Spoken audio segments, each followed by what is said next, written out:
Hello guys, welcome back in my new video. This is part 3 of uploading 60 videos for 2 months. तो भाई ये जो video है मैं आज ही रिकॉर्ड कर रहा हूँ, मतलब थर्ड वीडियो है ना, तो मैं थर्ड डे पे ही रिकॉर्ड कर रहा हूँ क्योंकि मैं थोड़ा इनकन्सिस्टेंस हो गया था।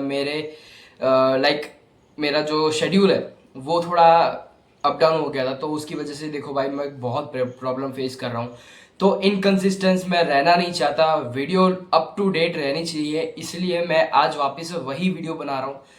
तो भाई आज का टॉपिक है how to do real estate business. भाई ये जो बिजनेस है वो इतना पैसा देता है, इतना पैसा देता है, तो भाई आप आपने इमेजिनेशन भी नहीं किया होगा कि भाई वो इतना पैसा देगा। भाई रियल एस्टेट एक ऐसा बिजनेस है भाई जो इतना अंधा पैसा देता है ना आपको। लाइक आप बोलोगे कि भाई ये क्या हो गया, ऐसा इतना अंधा पैसा देता है। तो आज आज के वीडियो में इसका भी हम दो पार्ट बनाएंगे, ठीक है। ये वीडियो के हम दो पार्ट बनाएंगे, पार्ट 1 एंड पार्ट 2। आज हम दो दो चीज के बारे में सिर्फ बात करेंगे। ये छोटी वीडियो ही होगी, ज्यादा बड़ी वीडियो नहीं होगी, तो आपको देखने में भी आसानी होगी। तो भाई रियल एस्टेट का बिजनेस करने से पहले हमको क्या क्या ध्यान रखना चाहिए। भाई सबसे पहले तो आपके पास इन्वेस्टमेंट होना चाहिए, ठीक है। आपके पास अच्छे अच्छे कॉन्टैक्ट्स होने चाहिए। कोई ऐसा वो होता है ना कि भाई इसके पास ये खरीदेगा तो मैं नीचे हो जाऊंगा, ऐसा कोई बंदा नहीं होना चाहिए। और भाई मेहनती बंदे होने चाहिए आपके साथ, ठीक है। अगर आपके पास ऐसे बंदे हैं ना तो भाई आप रियल एस्टेट इजीली कर सकते हो। क्यों? क्योंकि भाई सबसे पहले तो चीज़ चाहिए आपको पैसा। पैसा अगर आपके पास है तो आपके पास कॉन्टैक्ट इजीली होंगे, और इजीली कॉन्टैक्ट है तो भाई आप इजीली इन्वेस्टमेंट कर सकते हो रियल एस्टेट के बिजनेस में। सबसे पहली चीज़ है भाई कि इन्वेस्टमेंट इन रॉन्ग लोकेशन। तो भाई ये चीज़ आपने सुना, ठीक है, आपको क्लिक हो गया होगा कि मैं क्या बोलना चाहता हूँ। इन्वेस्टमेंट इन रॉन्ग लोकेशन का मतलब है कि भाई आप गलत जगह पे अगर आप इन्वेस्ट कर लेते हो, समझो आपने भाई बहुत अच्छे से डील चल रही है, आपने लाइफ में 10 डील कर दी, 10 डील में से आपने 10 करोड़ रुपए कमा लिए, ठीक है। 10 करोड़ रुपए आप कमा लिए आपने, अब 10 के 10 करोड़ रुपए आपने वही लैंड पे डाल दिए। अब आपने गलती कर दी। क्यों? क्योंकि आपने भाई ना ही उस लैंड के एरिया के बारे में जाना, ठीक है, ना ही उस लैंड के न्यूज के बारे में जाना, उस सिटी के न्यूज के बारे में नहीं जाना। क्यों? क्योंकि भाई ऐसा है ना कि आपको अफवाह मिली, ठीक है, अफवाह मिली कि भाई इधर ये 25-30 करोड़ का प्रोजेक्ट जाने वाला गवर्नमेंट का, तो फिर मैं अभी से इन्वेस्ट करूंगा तो क्या?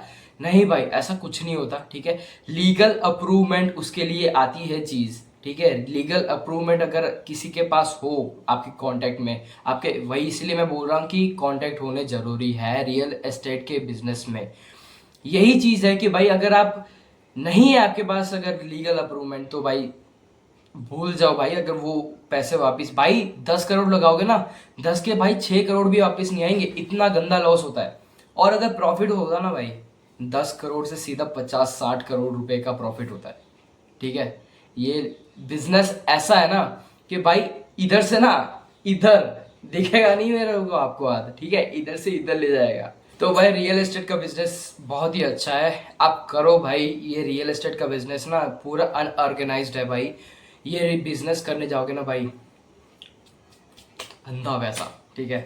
तो भाई दूसरा पॉइंट है कि भाई over paying on the land, ठीक है, over paying for the society, same ही हुआ।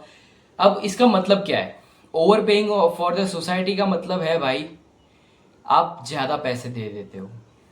अब यही मैं बार बार इसी पॉइंट पे आके मैं अटक रहा हूँ कि भाई कांटेक्ट, ठीक है, कांटेक्ट बहुत ज़रूरी चीज़ है रियल एस्टेट के बिजनेस में भाई। अगर आपके पास कांटेक्ट नहीं है तो भाई रहने दो भाई, मत करो, ठीक है। कांटेक्ट बनाओ सबसे पहले। Over paying for the property, इससे क्या होता है, चलो वैसे ही पिछले एग्जाम्पल लेते, पिछले पॉइंट का एग्जाम्पल लेते कि आपने अफवाह सुनी कि भाई इधर 25,000 से 30,000 करोड़ तक का प्रोजेक्ट जाने वाला है। तो भाई वो आपने अफवाह, लीगल अप्रूवमेंट किसी के पास नहीं है, अफवाह सुनी। वैसे ही लैंड का भाव भाई जैसे 10 लाख होगा ना, वो सीधा पहुंच जाएगा भाई 1 करोड़, ठीक है। ये सीधा होता है, सीधा मैंने देखा है भाई।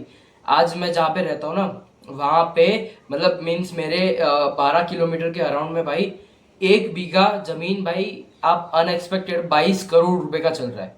अब सोच लो भाई इधर कितना बड़ा रियल एस्टेट होगा भाई। जिसने भी मतलब वो उसका प्राइस 0.5 पे होगा ना, जब वो लैंड का 0.5 पे होगा ना, तब उस बंदे ने खरीद लिया। ठीक है, अब आज की डेट में ना भाई 22 करोड़ का 1 बीघा भाई बहुत होता है भाई।